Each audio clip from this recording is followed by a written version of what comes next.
और आइए सीधे रुख करते हैं उत्तर प्रदेश सरकार की प्रेस कॉन्फ्रेंस की तरफ। उनको जब संक्रमण होता है तो उनकी तबीयत खराब होने लगती है, तो इसलिए हमें यह ध्यान देना है कि हम इन लोगों से दूर रहें, इनको हम किसी भी हालत में संक्रमित न होने दें। ये बात अपने घर में भी और घर के बाहर भी इसका ध्यान रखिए। वैसे भी आजकल बहुत ज़्यादा तापमान चल रहा है, गर्म हवाएं भी चल रही हैं। अपने घर के अंदर रहिए और लू से और गर्मी से अपना बचाव करिए। गर्मी से भी इस समय लोगों का स्वास्थ्य खराब हो सकता है, इसलिए उससे भी हमें अपना बचाव करना आवश्यक है। हम कोरोना से भी अपना बचाव करेंगे और गर्मी से भी बचाव करेंगे। और अंत में एक बार फिर आपसे निवेदन कि इस बीमारी से घबराना नहीं है, इससे सावधान रहकर सतर्क रह के हमें अपना बचाव करना है और बीमार के प्रति कोई भी दुर्भावना नहीं लानी है। यह संक्रामक बीमारी है, किसी को भी हो सकती है, और इसलिए अगर किसी को वैसे लक्षण आते हैं कि उससे कोई खांसी हो रही है या सांस लेने में तकलीफ हो रही है तो उसकी सहायता करिए। तत्काल उसकी सूचना हमारे हेल्पलाइन नंबर 1800 180 51 45 पर दीजिए, या जो जिला के मुख्य चिकित्सा अधिकारी हैं उन्हें बताइए, जिला प्रशासन को बताइए, ताकि उनकी जांच हो सके, उनका इलाज हो सके। जांच और इलाज की व्यवस्था राज्य सरकार के द्वारा बिल्कुल निःशुल्क कराई गई है और इस संक्रमण से सावधान रह करके अपना बचाव करिए। साबुन पानी से बार बार हाथ धोइए। जब भी सार्वजनिक स्थल में जाइए अपने मुंह और नाक को ढक कर रखिए। नकाब ये लगाइए, आप मास्क पहनिए या आप दुपट्टे से, गमछे से, रुमाल से अपने मुंह को ढकिए। जब भी आप कहीं जाएं तो लोगों से 2 गज की दूरी बरकरार करिए, मेंटेन करिए और अपने शरीर की प्रतिरोधक क्षमता को बढ़ाइए। नीम की पत्तियों का सेवन करिए, तुलसी अदरक के काढ़े का सेवन करिए, गिलोय के रस का सेवन करिए, गर्म पानी का सेवन करिए, अजवाइन के अर्क का सेवन करिए, योग करिए, प्राणायाम करिए। अगर आपके शरीर की प्रतिरोधक क्षमता अच्छी रहेगी तो आपका संक्रमण ये कुछ भी नहीं बिगाड़ पाएगा। लेकिन सबसे पहले सतर्क रहकर ऐसा हम अपना व्यवहार करें, ऐसा हम ऐसी जीवन शैली करें कि हमें यह संक्रमण होने ही ना पाए। अब मैं अनुरोध करूंगा अपर मुख्य सचिव गृह से कि वो अन्य बातों को आपको बताएंगे।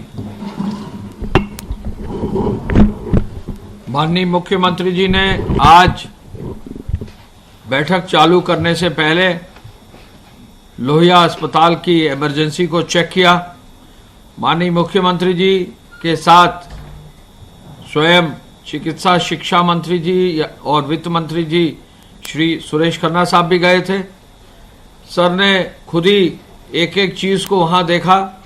अस्पताल में इमरजेंसी की सुविधाएं किस प्रकार दी जा रही हैं उस पर उन्होंने वहाँ के वरिष्ठ डॉक्टर्स को और वहाँ के जो प्रभारी हैं उनको ये निर्देश दिया कि इमरजेंसी की सुविधाओं को देने के लिए सुबह सभी जो डॉक्टर्स हैं, सभी जो स्टाफ है, वो सुनिश्चित करें कि कोई भी लाइन में खड़ा ना रहे। कोई भी व्यक्ति आए उसको तत्काल जो है इमरजेंसी की सुविधाएं दी जाएं। माननीय मुख्यमंत्री जी ने आज जब टीम 11 की बैठक शुरू की तो उन्होंने बैठक शुरू करते ही इस बात पर बल दिया कि पूरे प्रदेश में स्वास्थ्य विभाग के माध्यम से प्रत्येक जनपद में किन किन हॉस्पिटल्स में, किन किन मेडिकल कॉलेजेस में कहाँ किस रूप में इमरजेंसी की जा रही है, किन किन निजी चिकित्सालयों में इमरजेंसी की जा रही है, उस पूरी व्यवस्था को स्वयं मुख्यमंत्री जी ने समीक्षा करके स्वास्थ्य विभाग ने उसके आदेश जारी किए हैं। मुख्यमंत्री जी ने बैठक में ही स्वास्थ्य मंत्री जी से निवेदन किया, चिकित्सा शिक्षा मंत्री जी से निवेदन किया और दोनों प्रमुख सचिव चिकित्सा एवं प्रमुख सचिव चिकित्सा शिक्षा दोनों को आदेश दिया कि आज लखनऊ के लिए जो इमरजेंसी की सेवाएं हैं, चाहे वो केजीएमयू हो, पीजीआई हो, चाहे वो सिविल अस्पताल हो, अन्य जो मेडिकल सेंटर्स हैं, उनका स्वयं वरिष्ठ माननीय मंत्रीगण, वरिष्ठ अधिकारीगण निरीक्षण कर लें, जिससे कि इस पूरी व्यवस्था को और सुचारू करके हर प्रत्येक मरीज को समय से इमरजेंसी का उपचार मिल जाए। मुख्यमंत्री जी ने बैठक में ही शुरुआत में ये निर्देशित किया कि इमरजेंसी की सेवाओं में जहां भी मरीज आता है, जहां भी कोई भी पेशेंट आता है, उसको किसी भी रूप में वेट ना करना पड़े। जो भी मेडिकल प्रोटोकॉल फॉलो करना है, उस मेडिकल प्रोटोकॉल को फॉलो करके तुरंत उसको उपचार की व्यवस्था दी जानी चाहिए, ये स्वयं उन्होंने निर्देशित किया। बाहर राम मनोहर लोहिया के अस्पताल के बाहर जो महिलाएं थी, वरिष्ठ महिलाएं थी, वृद्ध महिलाएं थी, वृद्ध एक पुरुष थे, और भी लोग आए थे, उन सबको एक एक को उन्होंने सुनकर फिर ये अधिकारियों को, सभी डॉक्टर्स को निर्देश दिया। मुख्यमंत्री जी ने यह भी कहा कि जो भी हमारे कोविड अस्पताल हैं, इनको संक्रमण से मुक्त रखने के लिए जो इमरजेंसी की सेवाएं हैं, उसमें एक निर्धारित प्रोटोकॉल जो स्वास्थ्य विभाग और स्वास्थ्य शिक्षा विभाग ने जो जारी किया है, वो अवश्य फॉलो किया जाए। कोविड अस्पतालों में चिकित्सकों की ट्रेनिंग पर आज पुनः उन्होंने बल दिया। आज स्वयं भी प्रमुख सचिव चिकित्सा ने एक नया ट्रेनिंग का कोर्स जो है चालू रखा है। चिकित्सा स्वास्थ्य विभाग के प्रमुख सचिव ने भी अपने ट्रेनिंग का कोर्स जारी रखा है, और ये जो ट्रेनिंग हेल्थ डिपार्टमेंट के और पूरे हॉस्पिटल्स के लोगों को दी जानी है, चाहे वो डॉक्टर्स हो, चाहे पैरामेडिक्स हो, चाहे अन्य स्टाफ हो, इस पर निरंतर बल देने पर जो है निर्देशित किया। मुख्यमंत्री जी ने कहा कि अभी गर्मी व्यापक गर्मी जो है पड़ रही है, कई जगह लू की स्थिति आ रही है, 45 डिग्री तक सेंटीग्रेड तक जो है गर्मी आ रही है, तो कहीं ना कहीं लोग जो है बीमार होकर आएंगे। आगे आने वाले समय में बरसात का मौसम भी आएगा। गर्मी और बरसात के मौसम में अक्सर देखा जाता है कि कुछ बीमारियां बढ़ती हैं। ऐसे में इस पर विशेष नज़र और इस पर जो है इमरजेंसी की सेवाओं को और मजबूत करने के लिए उन्होंने निर्देशित किया।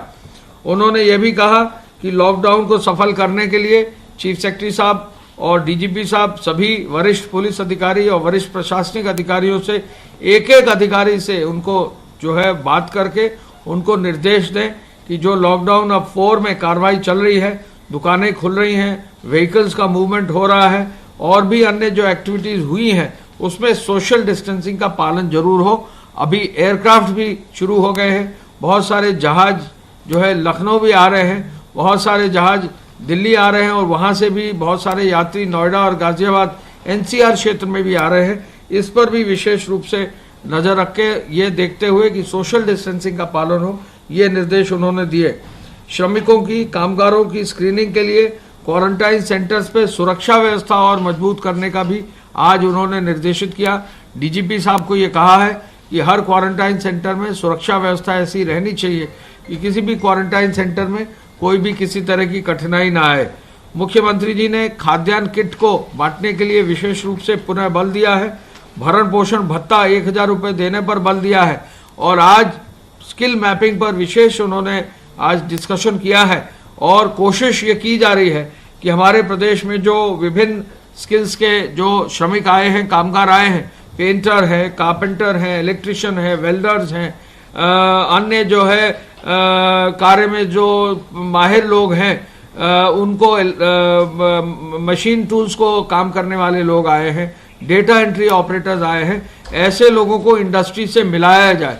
और बहुत जल्दी ही उन्होंने निर्देशित किया है एमएसएमई डिपार्टमेंट को कि वो औद्योगिक संगठनों से संपर्क करके जल्दी से जल्दी आए हुए श्रमिकों को औद्योगिक इकाइयों से जोड़ते हुए उनके रोजगार को और मजबूत करने के लिए, रोजगार की संभावनाओं को बढ़ाने के लिए कार्यक्रम आयोजित करें। मुख्यमंत्री जी ने यह भी कहा है कि जो फीडबैक मैकेनिज्म मुख्यमंत्री हेल्पलाइन का है, इसको और मजबूत करके एक एक श्रमिक को फोन करके उनसे पूछा जाए कि वो किस क्षेत्र में पारंगत है, किस क्षेत्र में उनकी हुनर है, किस क्षेत्र में वो अपना काम करना चाहते हैं, जिससे उसके अनुरूप जो पूरा माइग्रेशन कमीशन के माध्यम से जो एक पूरा प्लान बन रहा है, सेल्फ हेल्प जो पूरा प्लान बनकर जो रोजगार प्रोवाइड फॉर करने का जो कार्य बन रहा है, उसको जो है आगे ले जाया जा सके, स्किलिंग के पूरे एफर्ट को आगे ले जाया जा सके। 1 जून से पुनः 4th राउंड जो है खाद्यान्न की व्यवस्था की जा रही है, इस पर भी विशेष बल मुख्यमंत्री जी ने दिया है। हमारे प्रदेश में पोर्टेबिलिटी, खाद्यान्न की पोर्टेबिलिटी को भी और मजबूत किया जा रहा है। बाहर से कोई व्यक्ति अगर आता है, कामगार या मजदूर, और उसका अगर राशन कार्ड किसी अन्य प्रदेश का है और उस प्रदेश का हमारे साथ साझा अगर है, तो उसके अपने राशन कार्ड पर भी राशन उत्तर प्रदेश में मिल सकता है। इस व्यवस्था को भी और मजबूती से आगे बढ़ाया जा रहा है।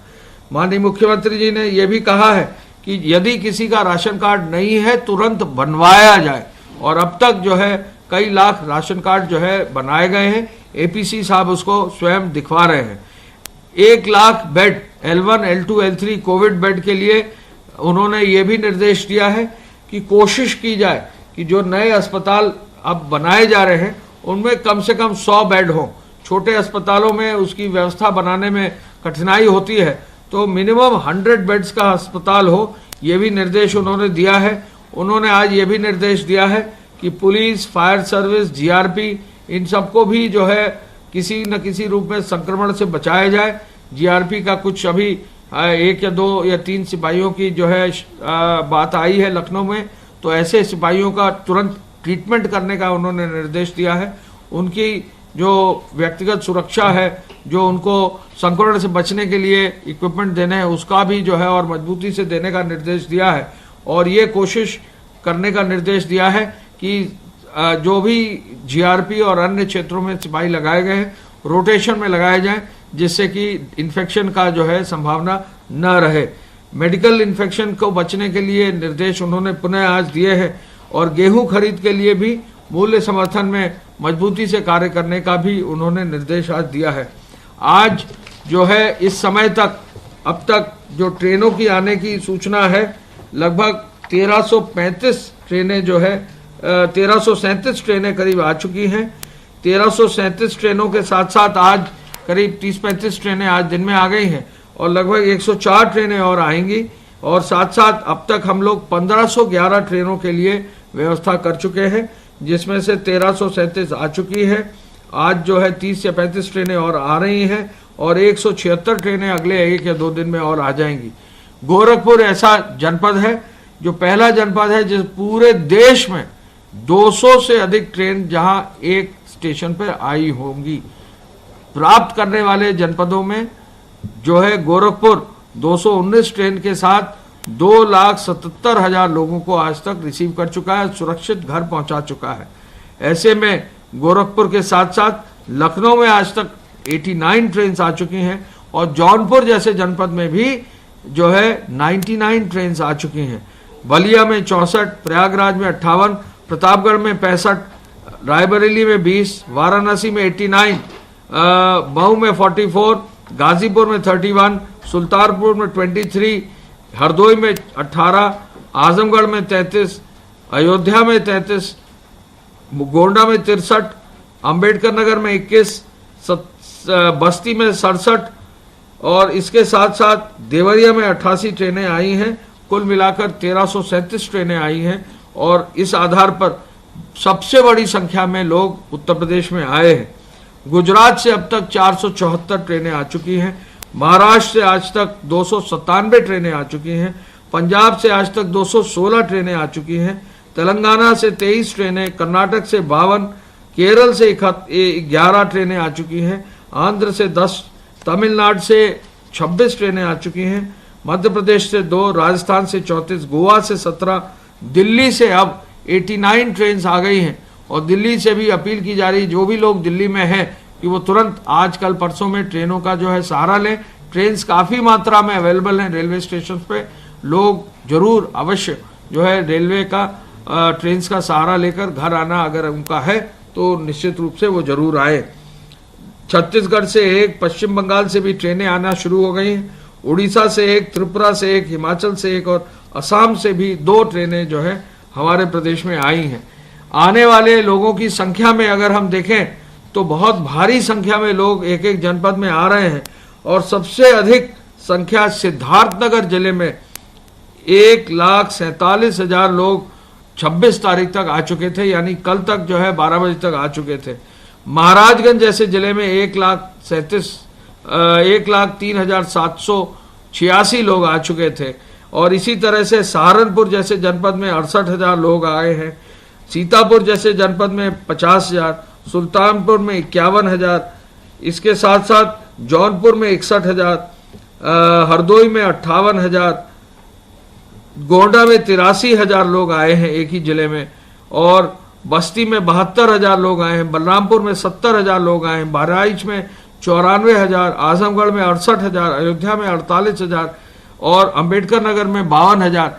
काफ़ी मात्रा में लोग जो है प्रत्येक जनपद में आ रहे हैं। तो इनके लिए पूरी स्किलिंग की व्यवस्था, इनको रोजगार देने की व्यवस्था, इनके भरण पोषण की व्यवस्था, इनके स्वास्थ्य की जो है व्यवस्था, इनके स्वास्थ्य की चिकित्सा की व्यवस्था और इन सब कार्यों के लिए आज पुनः मुख्यमंत्री जी ने निर्देशित किया है। लॉकडाउन में अब तक धारा 188 के अंतर्गत 58,000 FIR दर्ज कर दी गई हैं, जिसमें 1,62,000 लोग नामजद हुए हैं। अब तक 22 करोड़ 10 लाख रुपया वसूल हो गया है और 46,593 गाड़ियों को सीज कर दिया गया है। हम ये भी आपको बताना चाहेंगे कि आगे आने वाले समय में मास्क पहनने पर भी कार्रवाई सख्ती से की जा रही है और अब तक शायद 13,000 से अधिक जो है मामलों में चालान करके जहां भी लोग मास्क नहीं पहने उसको पहनने का निर्देश दिया है। हमारी अपील होगी, जो भी लोग अभी जा रहे हैं, बाहर जा रहे हैं, मार्केट में जा रहे हैं, बाजार में जा रहे हैं, मास्क अवश्य पहने, सोशल डिस्टेंसिंग का अवश्य पालन करें। 2 व्हीलर अगर है तो अकेले ही निकलें, 4 व्हीलर है तो ड्राइवर के साथ 2 व्यक्ति जो है, और यदि बच्चे हो तो केवल उन तक ही सीमित रखें। तो जो निर्देश है उनका अवश्य पालन करें, इसका जो है निर्देश दिए गए हैं। धन्यवाद। जय हिंद।